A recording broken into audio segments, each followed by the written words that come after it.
Okay, so you clicked on this video, I'm guessing, because you don't know what family worship even is or what it means. And let me just say up front that I 100% relate, because up until a few years ago, I had no idea what family worship was either.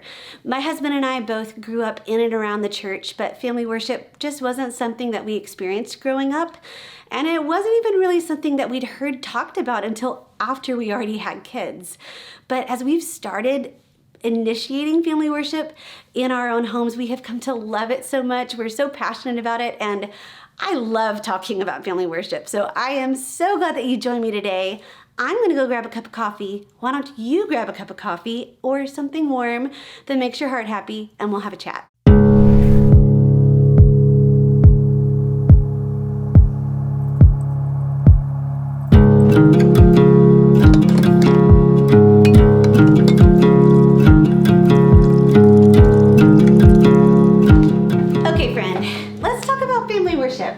But before we get started, in case you're new here, I'm Emily, and this channel is a place where we talk about all things family. We dive deep into the Word together, and we do all of that because we want to know and enjoy Christ together. I'm just so glad that you're here. I would love it if you would take a second to just say hi in the comments. Please let me know your name, and if you think that you might like to talk more about family or the Word with us, just go ahead and ring the little bell so you can subscribe to our channel, and then you'll be notified whenever we've got new videos coming out. Oh, also, before we get started about what family worship is, I wanted to let you know that I've made a helpful freebie just for you that I would love for you to check out. I'm going to tell you where to find it at the end of this video. But basically, after this chat, if you're thinking, I would love to get started with family worship and I don't really know where to start, the freebie is a PDF of 6 helpful tips to help you get started. So hold on to that, more on that later. Okay. Family worship. What is it? I do feel like I need to start by saying that family worship might be a new term to you. It definitely was a new term to me. I don't think I'd heard of it until maybe 2 or 3 years ago.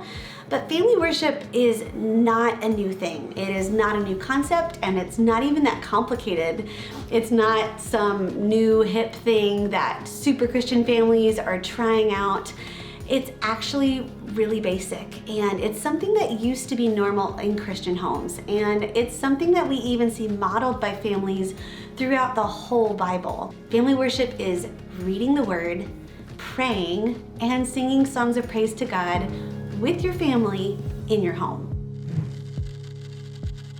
Now, before you think, oh gosh, I have to host this full-out family worship service in my house every day and I've got to plan it and figure out how to lead it, don't panic. It is not that way at all. Just to give you a point of reference, our family worship time normally takes 15 to 20 minutes, and we're on the long side. I think we get a little extra excited, a little long-winded.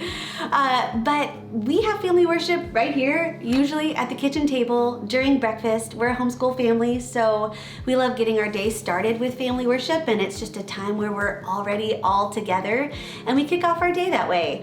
For a lot of families, usually dinner time is a great time, or just during bedtime routine.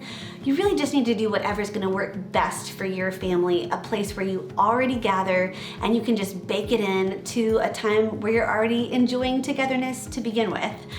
We usually encourage other families, even though ours gets a little bit longer, to just shoot for 5 to 10 minutes together to read the Bible, pray, and sing together. Also, there is no need, moms and dads, for you to feel like you have to be a super musician. You don't have to be able to play an instrument. You can just sing a song a cappella, or better yet, we live in the age of Alexa, which makes all things easy. Alexa, play I'm a Gummy Bear. I am a gummy bear. Oh, I'm a gummy bear. Yes, I'm a gummy bear. Oh, Okay, maybe don't play that song during family worship, but it really is that easy. Just talk to Alexa or Siri or Spotify or whoever, and play a song of praise that you can sing together with your family. One thing that we do to make our lives really easy is we might pick a song of the week or even a song of the month that we just want to learn together as a family, or we know has to do with the book of the Bible that we're in, and we just do a little bit of that song every day. And then if we hit a particular passage and we spontaneously think, oh my goodness, 10,000 reasons would be perfect with this passage, then we'll just switch it up for the day. And it really is as easy as that. Family worship really is simple, and I hope that that encourages those of you who might be like me and tend to get really overwhelmed at the thought of just starting something new. One thing that Jonathan and I have learned so much over the last few years is that it's the simple things over time that tend to have the biggest impact on our lives. I think if we're honest, so many of us tend to trust in those big, flashy moments to change our lives forever. With our health, we're trusting in that one big diet or that one super intense 30-day workout regimen. Or for our work, we're waiting for that one breakthrough moment. And it's the same with our kids knowing God and coming to faith in Christ.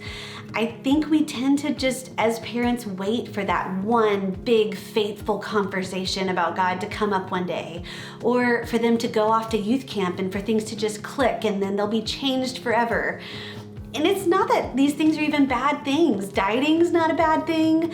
Celebrating wins in work is a great thing. And we think camp is amazing. Actually, our family summer home is kids camp. We love to lead worship for Lifeway Center Kids camps every summer, and it is a huge part of our family life.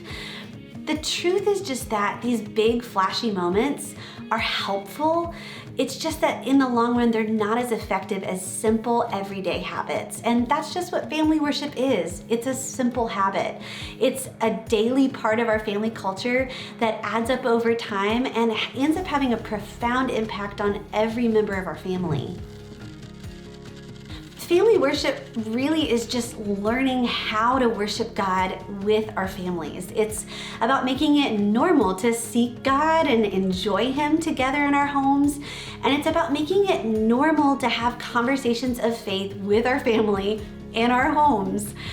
And the amazing thing is that these little moments might seem small or insignificant, often not very glamorous, but whenever we're seeking and enjoying God together, we're not just doing a thing. We're not just checking a box to make ourselves feel like better Christian parents or Christian families. Whenever we seek God in worship as a family, we are literally meeting with the God of the universe together with our family members. As Jonathan and I have shared more about family worship, we have heard quite a few people say, well, do I have to have this intentional time of family worship? Can't I just talk with my kids about God whenever the opportunity presents itself? That seems more natural. I don't want it to feel forced. And our answer to that is that we absolutely champion talking about God in all of the small moments, whenever the opportunity presents itself. In fact, we have a podcast called the As You Go podcast because we see all over the Bible, especially in passages like Deuteronomy 6, that God calls us to make disciples as we go, to talk about Him when we're at home, when we're on the road, when we're in the grocery store. We want to be talking about the things of God with our families whenever we can.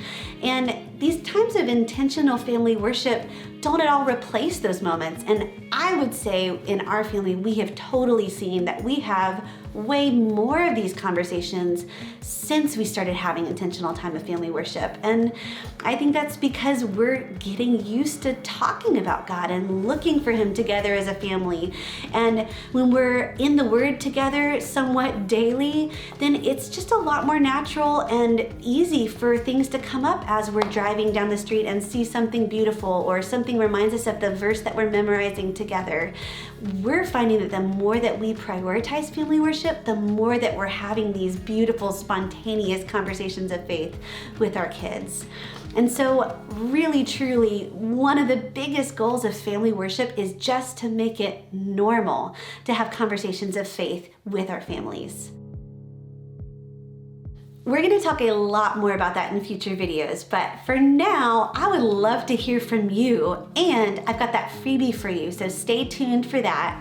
But in the comments, I would love to hear if you've tried family worship with your family yet, and what place and time of day have you tried that's worked well for you? Or have you hit certain roadblocks that have just brought everything to a screeching halt or have been really discouraging? I mean, when we started family worship, we had to stop and start a lot, and we've just really learned as we go. So I would love to hear what's working for you, what's not working for you, so we can be talking about it in future videos. Now, if you want to start family worship and you'd like to get that freebie, I hope that this PDF is helpful. It's 6 tips just to get you started, to try to make it easy, not overwhelming, and to motivate you when it gets hard, because there are gonna be days when it just doesn't feel like it's working. So if you want that PDF, it's at the bottom of this video. You can check it in the description and click the link, or you can go to jonathanandemilymartin.com/whatisfamilyworship. Friends, thank you so much for talking with me today about family worship. I can't wait to talk with you more in future videos. We'll see you next time.